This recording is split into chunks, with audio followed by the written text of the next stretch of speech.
"What's up?" said Shasta. "Shh," said Bree, craning his neck round and twitching his ears. "Did you hear something? Listen." "Sounds like another horse, between us and the wood," said Shasta, after he had listened for about a minute.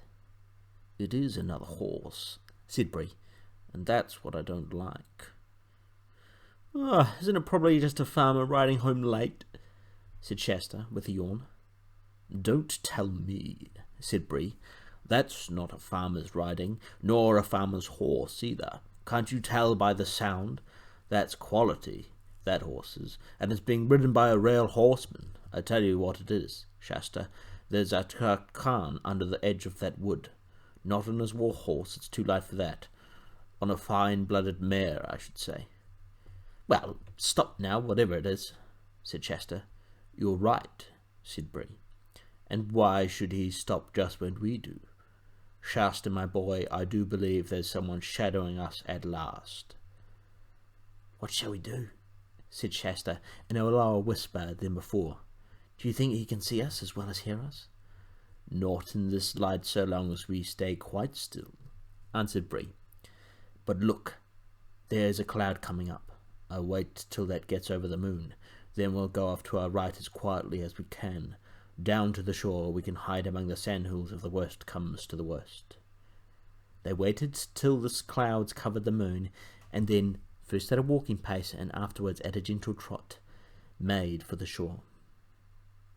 The cloud was bigger and thicker than it had looked at first, and soon the night grew very dark. Just as Shasta was saying to himself, "We must be nearly at those sandhills by now," his heart leapt into his mouth, because an appalling noise had suddenly risen up out of the darkness ahead. A long, snarling roar, melancholy and utterly savage. Instantly Bree swerved round and began galloping inward again as fast as he could gallop. "What is it?" gasped Shasta. "Lions," said Bree, without checking his pace or turning his head. After that there was nothing but sheer galloping for some time. At last they splashed across a wide, shallow stream, and Bree came to a stop on the far side. Shasta noticed that he was trembling and sweating all over. "That water may have thrown the brute off our scent," panted Bree, when he partly got his breath back. "We can walk for a bit now." As they walked, Bree said, "Shasta, I'm ashamed of myself. I'm just as frightened as a common dumb Calmarine horse. I am really. I don't feel like a talking horse at all. I don't mind swords and lances and arrows, but I can't bear those creatures. I think I'll trot for a bit." About a minute later, however, he broke into a gallop again, and no wonder, for the roar broke out again, this time on their left, from the direction of the forest. "Two of them," moaned Bree. When they had galloped for several minutes without any further noise from the lions, Shasta said, "I say, that other horse is galloping beside us now, only a stone's throw away." "All the bit better," panted Bree. "Khan on it. We'll have a sword. Protect us all." "But Bree," said Shasta, "we might just as well be killed by lions or caught. Or I might. They'll hang me for horse stealing." He was feeling less frightened of lions than Bree because he had never met a lion. Bree had. Bree only snorted in answer, but he did sheer away to his right. Oddly enough, the other horse seemed to also be sheering away to the left, so that in a few seconds the space between them had widened a good deal. But as soon as it did so, there came two more lions' roars, immediately after one another, one on the right and the other on the left, and the horses began drawing nearer together. So, apparently, did the lions. The roaring of the brutes on each side was horribly close, and they seemed to be keeping up with the galloping horses quite easily. Then the cloud rolled away. The moonlight, astonishingly bright, showed up everything almost as if it were broad day. The two horses and the two riders were galloping neck to neck and knee to knee, just as if they were in a race. Indeed, Bree said, afterwards, that a finer race had never been seen in Calormen. Shasta now gave himself up for lost, and began to wonder whether the lions killed you quickly, or played with you as a cat plays with a mouse, and how much it would hurt. At the same time, one sometimes does this at the most frightful moments, he noticed everything. He saw that the other rider was a very small, slender person, mail-clad, The moon shone on the male, and riding magnificently. He had no beard. Something flat and shining was spread out before them. Before Shasta had time even to guess what it was, there was a great splash, and he found his mouth full of silt water. The shining thing had been a long inlet of the sea. Both horses were swimming, and the water was up to Shasta's knees. There was an angry roaring behind them, and looking back, Shasta saw a great, shaggy, and terrible shape crouched on the water's edge, but only one. We must have shaken off the other lion, he thought. The lion apparently did not think its prey worth a wetting. At any rate, it made no attempt to make the water in the pursuit. The two horses, side by side, were now well out in the middle of the creek, and the opposite shore could be clearly seen. The Tarkan had not yet spoken a word. But he will, thought Shasta. As soon as we have landed, what am I to say? I must begin thinking out a story. Then suddenly 2 voices spoke at his side. "Oh, I am so tired," said the one. "Hold your tongue, Quinn, and don't be a fool," said the other. "I'm dreaming," thought Shasta. I could have sworn that other horse spoke. Soon the horses were no longer swimming, but walking, and soon, with a great sound of water running off their sides and tails, and with a great crunching of pebbles under 8 hoofs, they came out on the further beach of the inlet. The Tarkan, to Shasta's surprise, showed no wish to ask questions. He did not even look at Shasta, but seemed anxious to urge his horse straight on. Bree, however, at once shouldered himself in the other horse's way. "Broo-ha-ha-ha," he snorted. "Steady there. I heard you, I did. There's no good pretending. Ma'am, I heard you. You're a talking horse, a Narnian horse, just like me."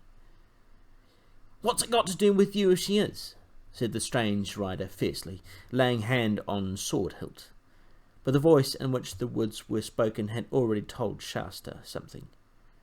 "Why, it's only a girl," he exclaimed. "And what business is it of yours if I am only a girl?" snapped the stranger. "You're only a boy, a rude, common little boy, a slave probably, who's stolen his master's horse." "That's all you know," said Shasta. "He's not a thief, little Tarkina," said Bree. "At least, if there's been any stealing, you might just as well say I stole him. And as for its not being my business, you wouldn't expect me to pass a lady of my own race in this strange country without speaking to her. It's so natural I could." "I think it's very natural too," said the mayor. "Oh, I wish you'd held your tongue, Quinn," said the girl.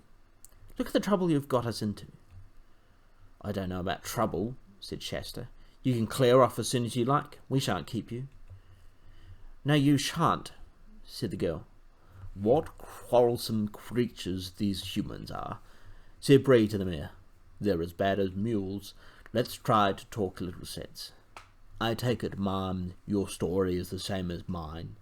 Captured in early youth, years of slavery among the Calamians." "Too true, sir," said the mayor with a melancholy whinny. "And now, perhaps, escape." "Tell him to mind his own business, Quinn," said the girl.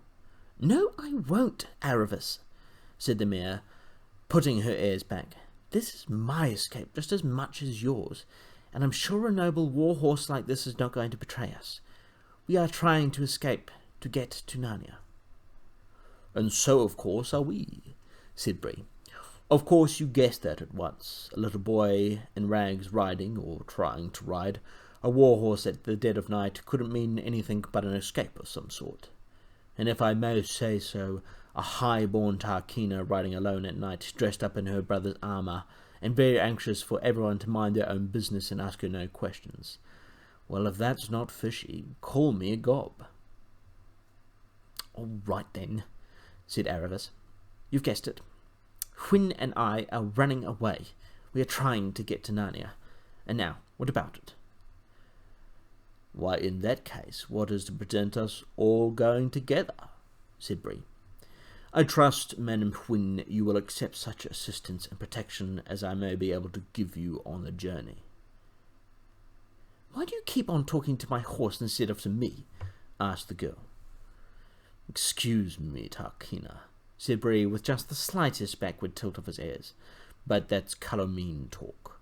We're free Narnians, Hwyn and I suppose if you're running away to Narnia, you want to be one too. In that case, Hwyn isn't your horse any longer.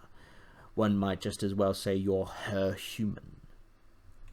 The girl opened her mouth to speak and then stopped. Obviously, she had not quite seen it in that light before.